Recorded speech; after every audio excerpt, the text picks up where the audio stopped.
নমস্কার বন্ধুরা, কেমন আছো সবাই? আশা করছি ভালো আছো। আমি হলাম তিথি, আর তিথি রান্নাঘরে তোমাদের জানাই স্বাগত। আজ আমি বানিয়েছি খুবই সহজ আর সুস্বাদু ভেন্ডির ঝোল। এই রেসিপিটা খুব সহজেই কম সময়ের মধ্যে বানিয়ে নিতে পারবে, আর খেতেও লাগবে অসাধারণ। এই রেসিপিটির জন্য আমি নিয়েছি কিছু ভেন্ডি, অনেকেই ঢ্যাঁড়স বলে জানো।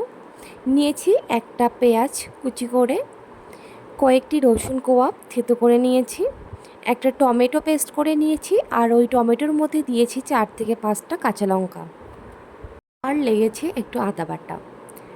মশলার মধ্যে লেগেছে তেল, নুন, হলুদ গুঁড়ো, লঙ্কা গুঁড়ো, জিরে গুঁড়ো, গরম মশলা গুঁড়ো। তোমরা চাইলে নিজের মতো করে মশলা কম বেশি করে নিতে পারো, তোমাদের চয়েস। চলো দেখে নেওয়া যাক রেসিপিটা কিভাবে বানাতে হবে। তো প্রথমে আমি কড়াইয়ে তেল দেওয়ার পর ভালো করে গরম করে ভেন্ডিগুলো হালকা করে ভেজে নেব। সেখানে একটু হলুদ আর নুন ছিটিয়ে দেব। তারপর যখন ভেন্ডিটা ভাজা হয়ে যাবে, তখন আমি ভেন্ডিগুলোকে আলাদা পাত্রে নামিয়ে নেব। তারপর কড়াইয়ে আরেকটু তেল দিয়ে সেই তেলটিকে গরম করে নেব।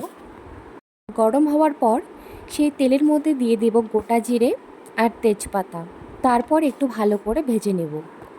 ভেজে নেওয়ার পর সেখানে দিয়ে দেব পেঁয়াজ কুচি। এবার পেঁয়াজ কুচিটাকে ভালো করে ভাজতে হবে যতক্ষণ না লালচে লালচে হয়ে আসছে। তারপর সেখানে দিয়ে দেব রসুন বাটা। রসুনটাকেও ভালো করে ভেজে নেব যতক্ষণ না রসুনের কাঁচা গন্ধটা যায়। রসুনটা ভালো করে ভেজে নিয়ে সেখানে দিয়ে দেব আদা বাটা।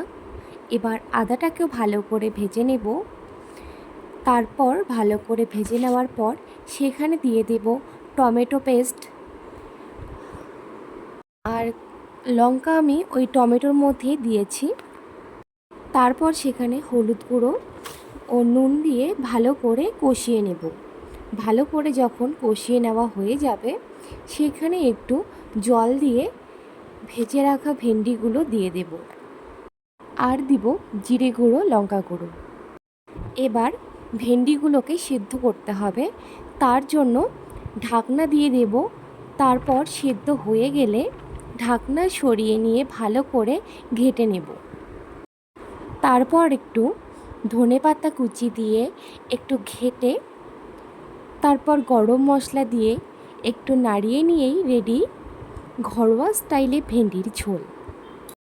তোমরা এভাবে একবার ট্রাই করে দেখো, আর যদি তোমরা ট্রাই করো তাহলে আমাকে অবশ্যই কমেন্টে জানিও তোমাদের রেসিপিটা কেমন লেগেছে।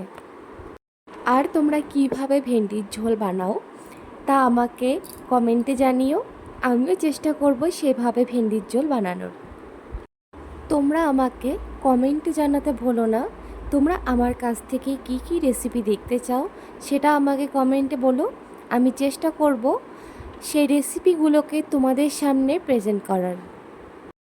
একটা বুনু আমাকে কমেন্টে লিখেছে, দিদিভাই আলু পোস্ত রেসিপি চাই। তো বুনু, আমি আলু পোস্ত রেসিপি খুব শীঘ্রই নিয়ে আসব। আলু পোস্ত রেসিপি তোমরা আর কে কী দেখতে চাও তো প্লিজ কমেন্টে ঝটপট লিখে জানাও। আচ্ছা, তোমরা ভেন্ডির আর কি কি রেসিপি জানো আমাকে কমেন্টে জানিও তো।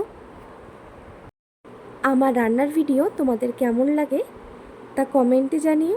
যদি ভালো লাগে তো লাইক করে দিও, পারলে বন্ধুদের সঙ্গে শেয়ার করে দিও। আর এই রকম রান্নার ভিডিও পেতে চ্যানেলটি সাবস্ক্রাইব করে রেখো। তোমরা প্লিজ আমার পাশে থেকো। তোমরা যদি আমার পাশে না থাকো তো আমি এই প্ল্যাটফর্মে এগোতে পারবো না। তাহলে আজ এখানেই শেষ করছি। দেখা হচ্ছে পরের কোনো এক রান্নার ভিডিও নিয়ে। সবাই ভালো থেকো, সুস্থ থেকো, এটাই ভগবানের কাছে প্রার্থনা করি। তো এভাবেই আমার ভিডিওগুলো তোমরা দেখে যাও আর আমার পাশে থেকো। Thank you for watching.